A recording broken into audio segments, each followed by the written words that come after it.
Guys, don't focus on this big ass pimple I have here. I'll take care of that later. Just focus on the content. Just focus on the fire I'm about to drop right now, alright? So first and foremost, I like to say big up to all my Liverpool massive and crew. This video almost didn't happen. I know I'm kind of late. I'm just getting off work. I want to take my time and break the match down. I don't want to do anything from work, you know what I'm saying? Things are real sticky these days on the job. I don't want to take time on the job and run and make a video and rush things. I want to take my time and talk about these games. Plus, I lost my voice for like a couple hours and it came back just now. And ironically, it came back when I was talking to two Liverpool fans at my job about the match. So it was meant to be. So how's everybody, man? How's everybody doing? Nice to have the Premier League back, and I know for the Liverpool fans, they will be absolutely over the moon because they have won their first opening two games, picking up, what was that, a 3-0 win against Norwich City on opening day and a 2-0 win against Burnley. I actually predicted both wins and pretty much on point. So just to touch back on the Norwich City game, Jota in the 26th minute, Firmino in the 65th, and Salah in the 74th. And the Liverpool front three, the Liverpool men that up top started off the season very well. And they continued that rich vein of form in this game against Burnley. I expected Liverpool to beat Burnley. Even though the last time Burnley actually visited Anfield, it was a win for Burnley, courtesy of a goal by Ashley Barnes. Liverpool didn't have the best of seasons last year, but they did fight back, and they were the most informed team at the back end of the season. So I'm not surprised that Liverpool have been performing well so far in the season. They did pretty okay in preseason as well, and they're back with a point to prove. I know the Liverpool fans and the Liverpool players, Klopp, the club at whole, fan base I should say, they are hurt from last season. They were saying back-to-back, Klopp said he was going to attack the title and not defend the title, and I think that's where he made a mistake. But you could see that Jurgen Klopp is back with a plan. The man had LASIK surgery, I think, and he's not wearing his glasses no more. He's a fresh man with a fresh vision and a fresh outlook on things, and you could already see that he's been tweaking things a bit, especially with his midfield trio. So in this game, as I said, Liverpool coming off of a win against Norwich, a win here against Burnley. Burnley came off of a loss against Brighton and Hove Albion, and that's a loss from a winning position. So Sean Dyche and his boys would have to get things together. But Burnley is a team that usually starts slow, and as the season progresses, they come to the party, and they know how to grind out results, and they know how to survive. They're that type of team, you know what I'm saying? You can never write them off. So for this game, Liverpool, two changes in the midfield. Harvey Elliott and Jordan Henderson, the captain, came in for James Milner and Oxlade-Chamberlain. I'm not going to get into the reasons why those players are not actually weren't available to start. And if you just check the bench, I don't think any of these players were actually on the bench. So maybe these players are struggling with fitness issues. And remember, I did say that the key to the key to a successful season is for Liverpool to keep their players fit. But if you could actually utilize the squad depth like Klopp is already doing and trust his players, well, that won't be a problem if one or two or even three players are out with niggles. For Burnley, they made two changes. Barnes and Brownhill came in for Rodriguez and Westwood. And for the first 15 minutes or so of this game, it was a very tight contest. I think Burnley started the game very well. Liverpool were taking the game to them, but without any success. And they look lively. I was, it made me think like, God, are we going to see another Burnley win here today? Well, nah.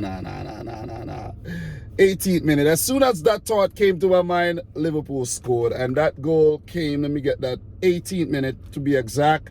And that was Keita to Tsimikas.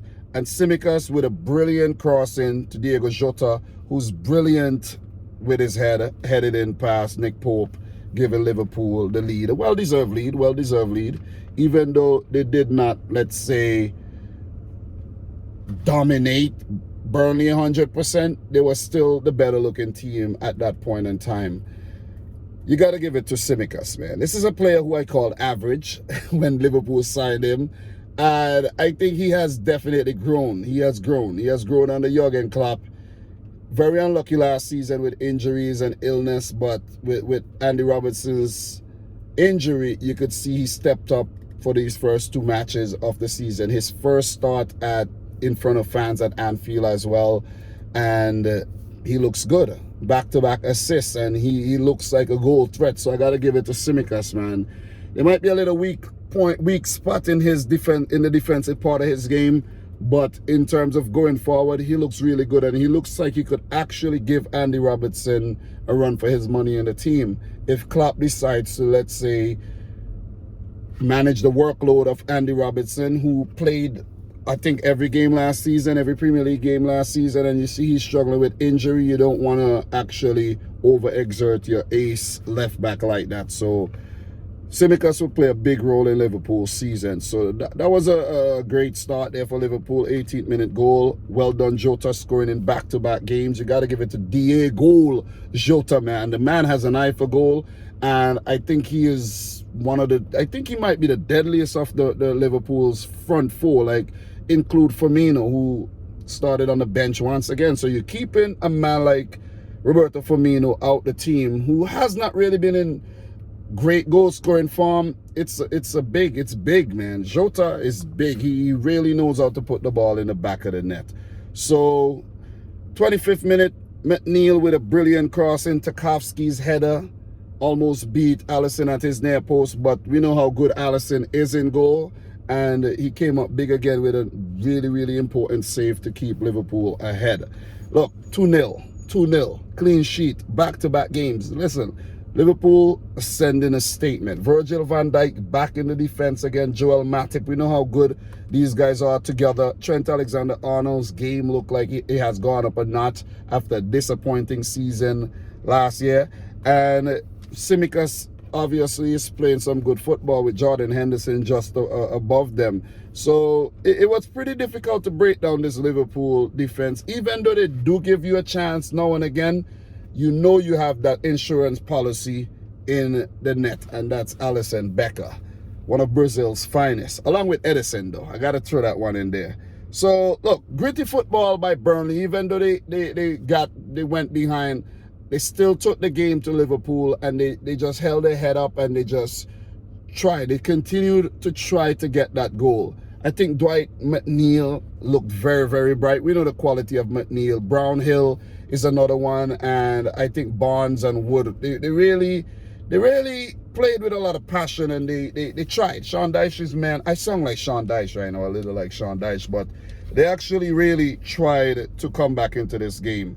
But it wasn't such a one-sided first half. And in the second half, I think Burnley really fought. Burnley looked really bright in the early stages of the second half, and there was actually a goal scored, but it was offside when Lowton passed to Ashley Barnes. He was way offside, so I don't think that is anything to actually worry about in terms of Liverpool and their defense and letting in chances, because the defense did its job. It went up. Ashley Barnes was way offside, and he put the ball in the back of the net, but of course it was chalked off.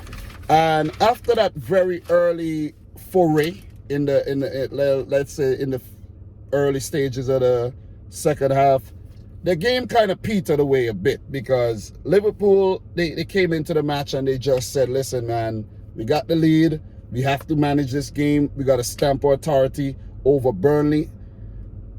Liverpool know they are the superior team, even though they recently lost to Burnley, and Burnley always give teams trouble. Liverpool's quality started to show in the match. And you know I always say, quality will be the telling factor at the end of the day. Sometimes, more often than not, sometimes it doesn't work out like that, but more often than that, look, if the opposition team overall does not have a better team than you, but they provide that quality, they actually make it happen. They give you that quality moment in the game. They end up winning. So it's always about quality, man. So Mo Salah, 60th minute. Shot saved off the line by Dwight McNeil. Liverpool started to tease. I actually wrote down here, Mane's shot hit straight at Nick Pope. Good save. I wrote down that Liverpool's second goal was coming. Burnley stayed in the game, but Liverpool were teasing and the goal did come. 69th minute that was. Trent Alexander-Arnold, Harvey Elliott linked up with Trent, and brilliant pass. Mane, look at Mane's positioning. I think that's where he improved in this game. He wasn't really, after, I think, that was just before Firmino. Yeah, that was way before Firmino came on. But Mane was drifting centrally. And everybody else was going towards the ball, Mane drifted centrally. And after that shot straight at Nick Pope, he had that other opportunity, hit it first time. That was a brilliant goal. That was a brilliant goal. And not goal of the season or anything. You got to give that to Danny Ings so far. But brilliant play, man. The speed of play in which Liverpool just send the long ball up. Harvey Elliott took it down nicely. Pass it to Trent. Trent with the layoff to Sadio Mane. And an assist for Trent Alexander-Arnold as well. You know how good he is when it comes to assisting his front three. If Trent Alexander-Arnold is on point and delivering these kind of balls, it could definitely be a problem for opposition teams, because we saw last season when his form fell away, Liverpool struggled big time to score goals. And you have to factor in that the front four wasn't really on key, with the exception of Jota, who got injured as well. So, look, good goal by Sadio Mane. And I have to praise the youngster Harvey Elliott, who looked bright. I will touch on the 11. I will touch on the 11 just to give my thoughts on each and every player really quick. But when I do get the opportunity, I'll let you know how I feel about each and every player. But Jota, 81st minute, there was a double substitution. Jota and Firmino. Oh, man. Jota and Keita came off. Thiago and Firmino came on. And you can't really judge a little 15-minute cameo and say, oh yeah, but I think they came on, they did their thing. Thiago looked good. Firmino weren't really involved, but Thiago looked like he's continuing his good form from the back end of the season. I know I did criticize him, but let's give props and kudos when it's due.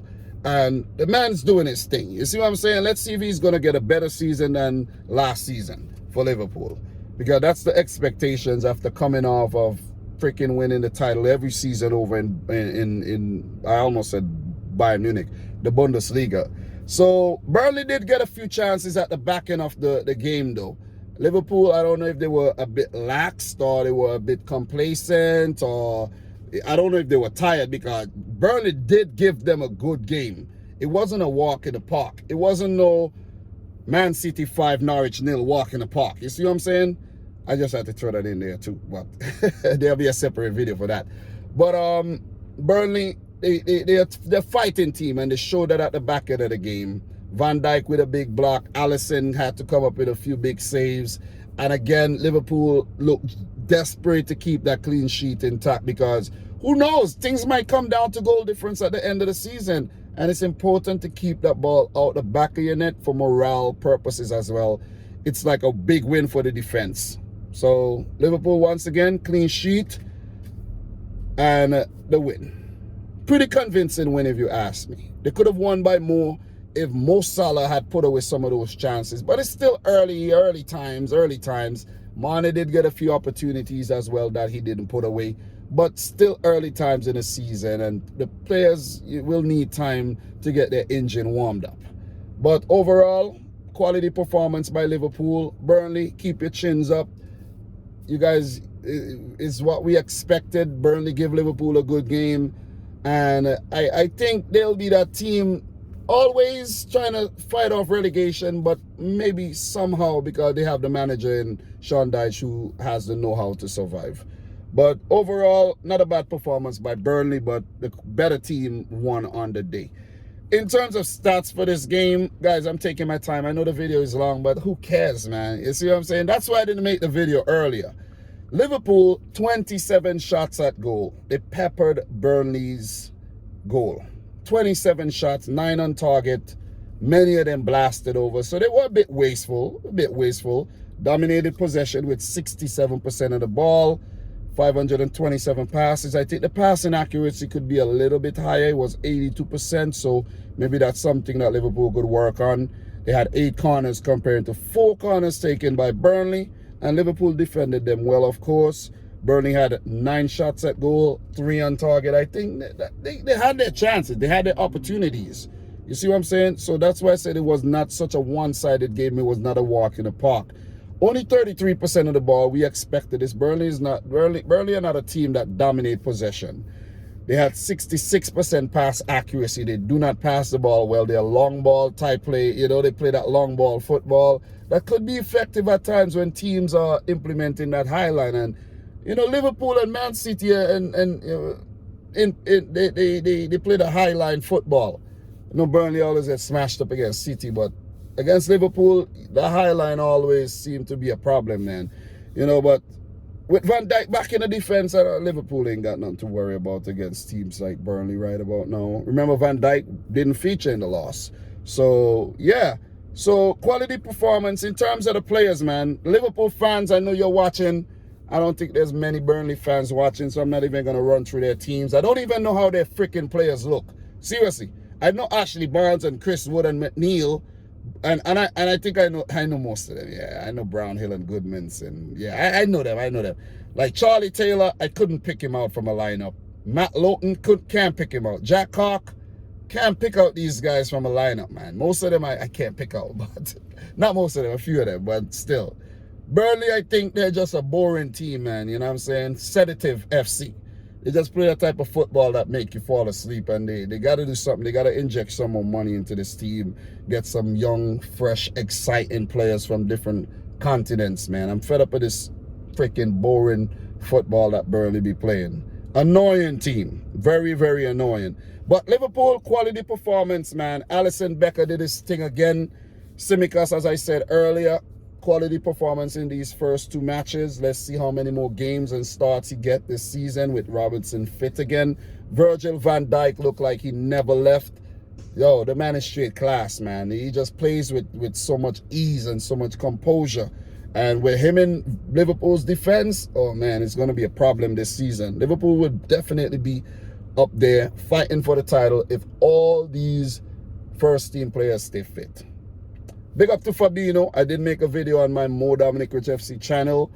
He was absent because his father passed away, so condolences to the Tavares family, and may his father rest in peace. So even without Fabinho, Liverpool still held it down. They did their thing. Joel Matip, quality performance again. He does not get enough credit. Trent Alexander-Arnold. Look, I like the hair, Trent. I wish I had your hair, bro. I wish I had it. I don't have that type of hair. I'm not going to take off my cap and show you right now.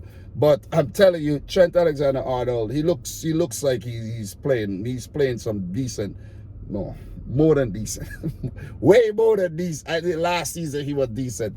He's back playing some quality football, man. Defensive game look like it's improved. His, going forward is still very good, and coming back from an injury, missing out on the English squad, he looks like he's out to prove a point. When him and Salah stand up next together, the hair, man, the strength, you know what I'm saying? Samson, that's what we're talking about. Harvey Elliott, man, I want Jurgen Klopp to give this guy a lot of opportunities this season. It would help him blossom. Really, really good spell at Blackburn Rovers, enemies of Burnley, so the Burnley fans didn't really, they booed every time Harvey Elliott touched the ball. But Elliott put out a very mature performance today, and if he could continue to improve and take his game to the next level, he could be a serious, serious problem. We're not seeing a lot of Curtis Jones these days and Nico Williams. What happened to these guys? I think Klopp needs to keep involving these guys, especially Curtis Jones, man, But maybe we get to see them in the cups. So Jordan Henderson, I don't think it was the best performance, but Henderson just do what Henderson do. He's a captain.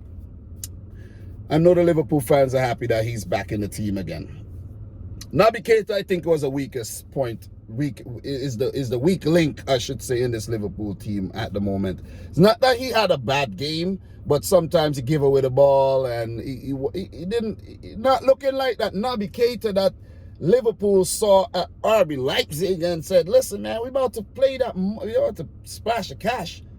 No, Naby Keita, you got to step your game up. But still, at least he's fit. At least he's getting game time. And you see what I'm saying? And not on the freaking, not at the doctor's office.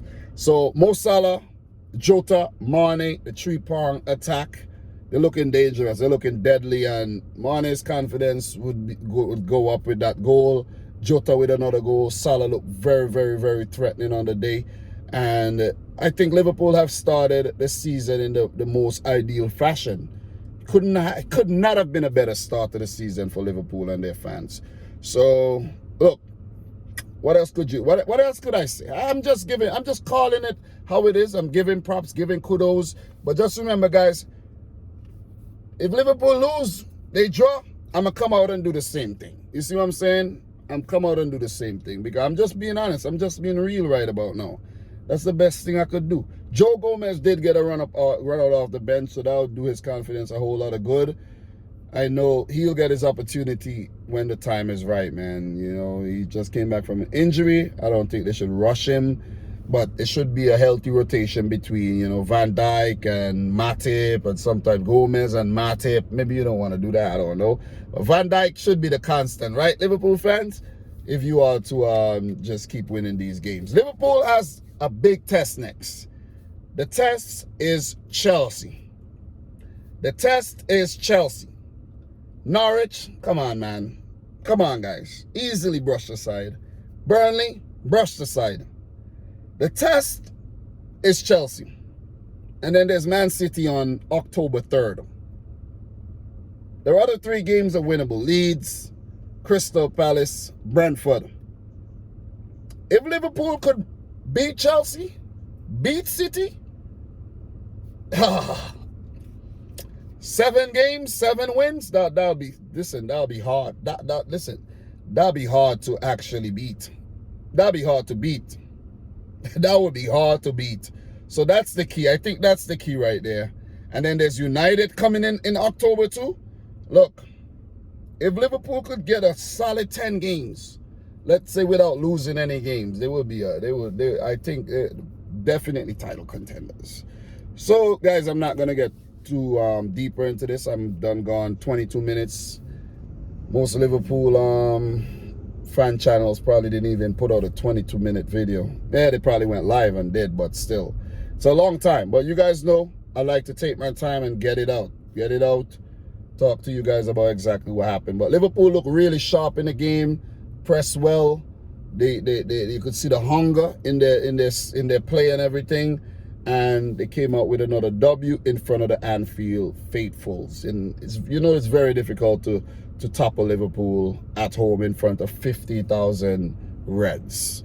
But guys, I'm your boy Dominic Rich. Subscribe to the channel if you want to hear me talk more about Liverpool. I watch every Liverpool game. I watch almost every Premier League game, but this season is going to be hard to do because there's 4 games playing at the same time, 5 games playing at the same time, so I have to be utilizing the whole replay feature on my my app that I'm watching the games on. And yeah, a game's playing right now, the Brighton-Watford game, but Brighton were 2-0 up, so I'm like, yeah, whatever. Time is of the essence. I have a lot of videos that I have to make. I have a lot of things to do. The international break is coming up, and I ain't got no time to waste, man. So guys, look, subscribe if you're new. Appreciate all the supporters, the loyal supporters. Like the video if you like it. And from your boy Dominic Rich, until next time, peace out. Rich Squad. Peace.